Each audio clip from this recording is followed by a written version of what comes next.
saya bilang kayak gini, kalau puisi itu tergantung orang yang memahami, Iya, tergantung siapa yang membaca, itu pasti akan berbeda-beda maknanya. Kita contoh aja puisi Chairil Anwar tentang aku, kan? Aku mau hidup 1000 tahun lagi. Kalau orang-orang yang biasa berpikiran, oh ternyata aku mau hidup 1000 tahun lagi, itu ya memang 1000 tahun umurnya. Tapi kalau orang yang berpemahaman lain, aku mau hidup 1000 tahun lagi, kita lihat Chairil Anwar. Walaupun jasadnya sudah tiada, tapi karyanya tetap dikenang ya bang. Karyanya tetap dikenang. Itulah ternyata dia masih hidup sampai ribuan tahun.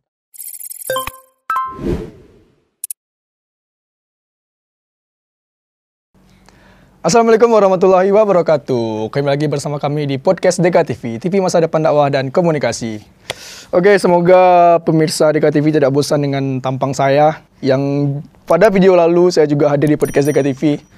Tapi ya begitulah keadaan, begitulah kehidupan. Terkadang kita tak bisa memilih jalan yang dipilih oleh Tuhan. Benar nggak bang? Oke, kali ini kita bersama dengan Bang Muhammad David, Bang atau biasa akrab disapa dengan Bang Muda. Bang Muda ini juga seorang senior dari komunikasi penyiaran Islam, juga senior dari saya.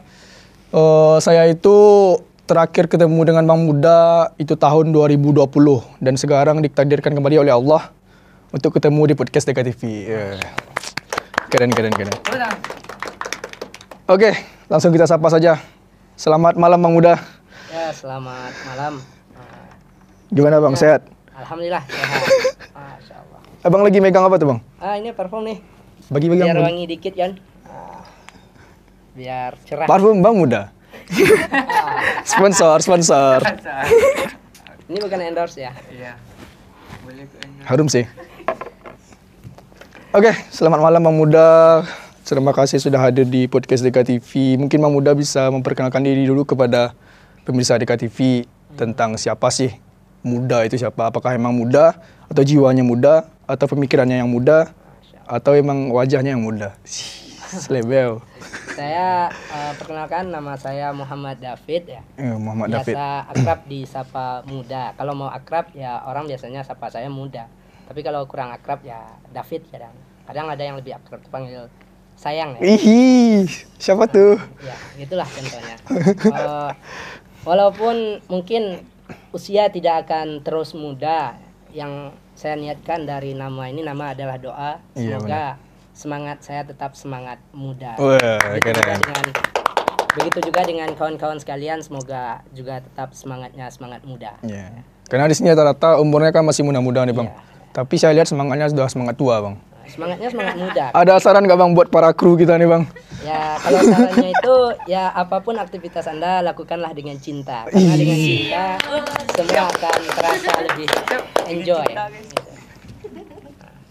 Cinta kuliah salah. Cinta. Iya. Oke Bang Muda ini saya kenal dengan seorang yang jago dalam menulis puisi. Iya. Rata-rata puisinya itu temanya tentang apa aja Bang? Apakah tentang cinta, motivasi, tentang agama, tentang kehidupan atau gimana Bang? Kalau untuk masalah itu sih macam-macam sih, tergantung sikon sih, situasi dan kondisi. Kadang kalau melihat keadaan yang kurang, misalkan tentang keadaan yang agak menyedihkan, ya puisinya sedih. Kalau lagi kasmaran ya puisinya ya tentang cinta, kan. Kalau lagi lihat ada kisruh atau apa itu kan tentang pemerintah, ya puisinya kritik kadang gitu kan. Berarti ada puisi kritik juga ya Bang? Ya pernah sih, udah lama juga. Kena bungkam gak Bang? Kena bungkam, somasi gitu ya. Alhamdulillah enggak. Ya, kadang orang saya bilang kayak gini, kalau puisi itu tergantung orang yang memahami, tergantung siapa yang membaca, itu pasti akan berbeda-beda maknanya. Kita contoh aja puisi Chairil Anwar tentang aku, kan? Aku mau hidup 1000 tahun lagi. Kalau orang-orang yang biasa berpikiran, oh ternyata aku mau hidup 1000 tahun lagi, itu ya memang 1000 tahun umurnya. Tapi kalau orang yang berpemahaman lain, aku mau hidup 1000 tahun lagi, kita lihat Chairil Anwar. Walaupun jasadnya sudah tiada, tapi karyanya tetap dikenang ya Bang? Karyanya tetap dikenang. Itulah ternyata dia masih hidup sampai ribuan tahun. Kalau lagi orang membaca puisinya itu berarti dia masih hidup. Itulah maknanya salah satunya. Tapi kalau ada orang lain lagi yang baca, mungkin lain lagi maknanya. Iya, benar. Seorang anak SD baca puisi, anak SMP baca puisi, anak SMA baca puisi, pasti akan beda maknanya. Jadi Abang kalau untuk fokus puisinya di mana nih Bang? Ya emang tergantung sikon aja ya Bang? Ya tergantung sikon. Ya saya dulu kan pengalaman menulis itu ya semenjak SD lah. Nah, tapi kalau dalam menulis fokus konsentrasi dalam puisi cerpen itu saya waktu itu ketika SMA, saya nggak hanya nulis puisi, saya juga nulis cerpen, saya juga nulis artikel, gitu kan. Jadi saya cobalah menulis semuanya, gitu kan. Saya menulis cerpen itu cerita-cerita kayak semacam cerpen, novel atau apa itu adalah ketika waktu SMA, ketika saya membaca trilogi Negeri Lima Menara. Setelah saya baca novelnya, kemudian saya baca tentang penulisnya, ternyata beliau menulis dari kisah pribadinya. Lalu saya berpikiran, ketika orang bisa, kenapa saya tidak? Iya, benar. Akhirnya saya mencoba untuk menuliskan pengalaman diri saya ke dalam sebuah rubrik, baik itu cerpen atau apa. Lalu kemudian tulisan itu saya kirim. Oh, nggak bagus nih kalau pengalaman teman saya tulis. Saya kirim ke media awal itu kalau tidak salah Singgalang ya Bang. Ternyata untuk menulis itu tidak bisa hanya sekali saja kita mengirim. Iya, kirim benar. 1 kali, 2 kali, 3 kali nggak terbit, 4 kali nggak terbit, sampai puluhan kali tidak terbit. Puluhan kali saya ngirim ke Singgalang tidak terbit. Rupanya setelah ada satu karya saya yang terbit, saya ingat karya saya yang pertama kali terbit di media itu adalah judul puisinya adalah Kebebasanku. Kemudian juga ada sebuah artikel judulnya Jas Merah dibungkus map merah. Artinya apa? Kebebasanku itu puisi tentang bagaimana kita bisa bebas menulis. Itu saya juga bebas menulis. Kemudian Jas Merah dibungkus map merah, tepat sekali waktu itu adalah Hari Pahlawan. Jas merah dibungkus map merah artinya apa? Keadaan zaman sekarang. Dulu dikatakan jas merah, jangan sekali-kali melupakan sejarah. Tapi pada kenyataannya hari ini, mulai waktu itu saya lihat banyak dari generasi-generasi ini termasuk saya sendiri mungkin lupa akan sejarah. Jadi itu adalah puisi kesedihan, kritik tentang keadaan sosial, keadaan anak-anak waktu itu, termasuk diri saya sendiri yang mungkin terlupa, bahkan dengan Wildan saya sering lupa gitu. Tak aja ketemu di kantin, ini Wildan ya gitu ya Bang ya. Itu. Jadi itulah artinya itu adalah menyemangati orang untuk bisa ingat dengan keadaan, ya menulis itu bebas gitu kan. Artinya apa yang ada dalam hatimu, apa yang ada dalam pikiranmu tuliskan. Nanti masalah editingnya kemudian. Cuman ada juga orang yang mengatakan jika kita ingin menulislah ketika kita patah hati atau kita sedang jatuh cinta. Iya. Kalau untuk tips menulis, ya pernah juga saya dengar itu kan. Tips untuk bisa kita kreatif menulis itu adalah dengan jatuh cinta atau patah hati. Iya. Jadi ketika Anda ingin menulis, maka lakukan tulisan itu dengan cinta. Artinya cinta ini artinya luas. Bukan cinta itu antara laki-laki dengan perempuan saja. Cinta dengan keadaan, cinta dengan cinta dengan seseorang juga boleh, cinta dengan pekerjaan, cinta dengan situasi kita. Patah hati artinya ya ketika kita ingin mengkritik seseorang, artinya kita patah hati dengan seseorang tersebut.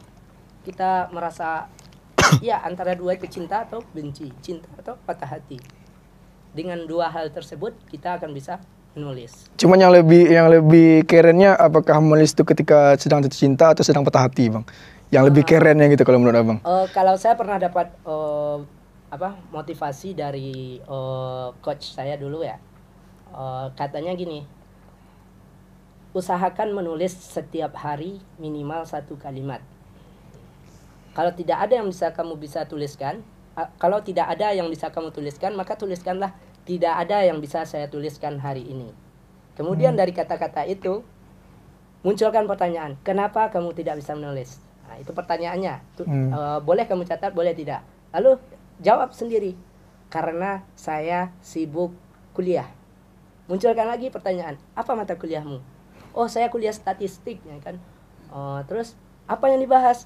Nanti kan dari pertanyaan-pertanyaan dan jawaban itu akan menjadi tulisan. Akhirnya apa yang kamu katakan kamu tidak bisa menulis itu ternyata kamu tuliskan jadi suatu yang panjang lebar. Iya benar. Nah, jadi itu cara belajar untuk menulis. Dan alhamdulillah itu saya lakukan setiap hari. Ketika saya ingin menulis sesuatu, saya tulis dulu list daftar pertanyaan dari tulisan saya.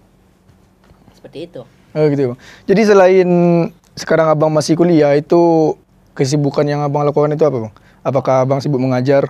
Atau emang dalam sehari itu abang ada mentargetkan untuk satu hari satu puisi gitu?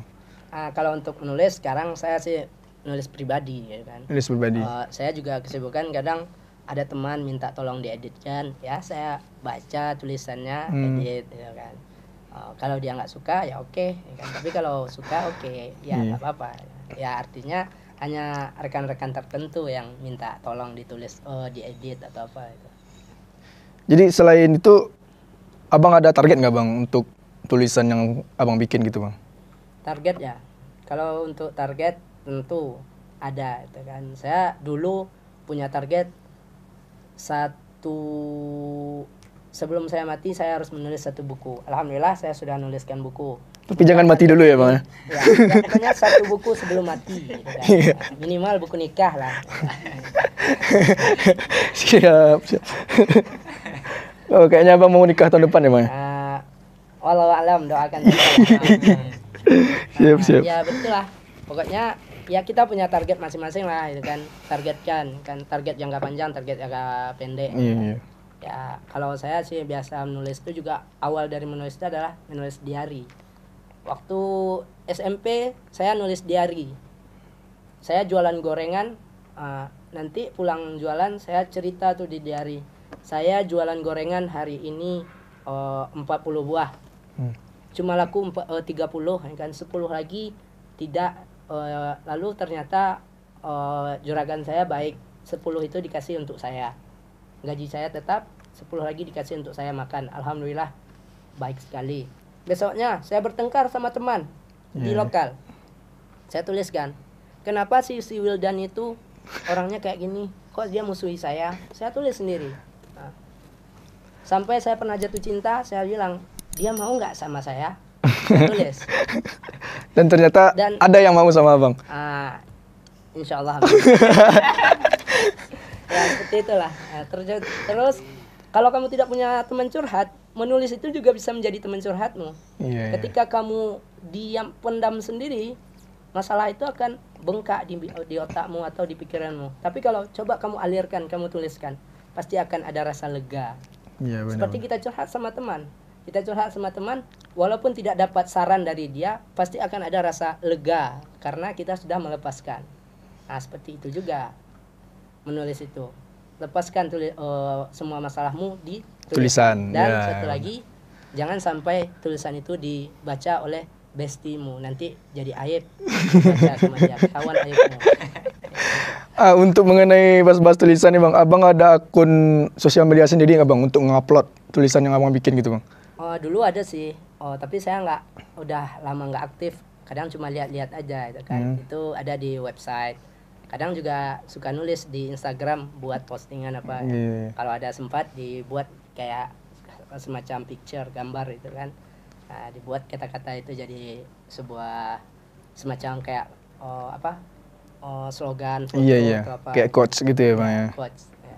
Terus nggak ada keinginan buat akun sosial media gitu bang? Kan sekarang lagi, kalau saya lihat di TikTok ya bang ya, untuk video-video galau itu lumayan sih bang untuk viewernya gitu. Apakah nggak ada keinginan buat akun TikTok bang yang membahas tentang motivator atau segala macam gitu bang? Ya kalau TikTok saya memang dulu pernah ada akun TikTok gitu kan. Itu pun bukan karena saya download, karena tersedia di HP gitu kan. Tapi setelah saya lihat waktu itu postingannya yang kurang sesuai dengan saya, ya akhirnya saya nggak buka-buka TikTok, saya hapus, saya biarkan. Dan sampai sekarang alhamdulillah saya aktif lihat TikTok tuh di HP kawan. Di HP sendiri nggak terima, kayaknya HP mengatakan haram download TikTok. Iya benar sih Bang, karena terkadang postingan di Ya, TikTok itu tuh tergantung diri masing-masing. Iya sih. benar. Jangan sampai mengatakan TikTok haram untuk semua ya. Itu untuk pribadi saya, HP saya aja. Tapi saya di HP lain saya lihat. Oke, kita sekarang membahas tentang cinta. Ini yang para kru tunggu nih Bang ya. Mungkin singkat saja statement dari Abang, cinta itu apa? Ya, cinta itu maknanya luas, tergantung subjeknya sama siapa. Cinta itu artinya kita menaruh rasa. Cinta itu kan rasa. Kadang cinta itu bisa membuat buta kata orang. Tapi Iya, cinta benar. itu bisa juga mengarahkan.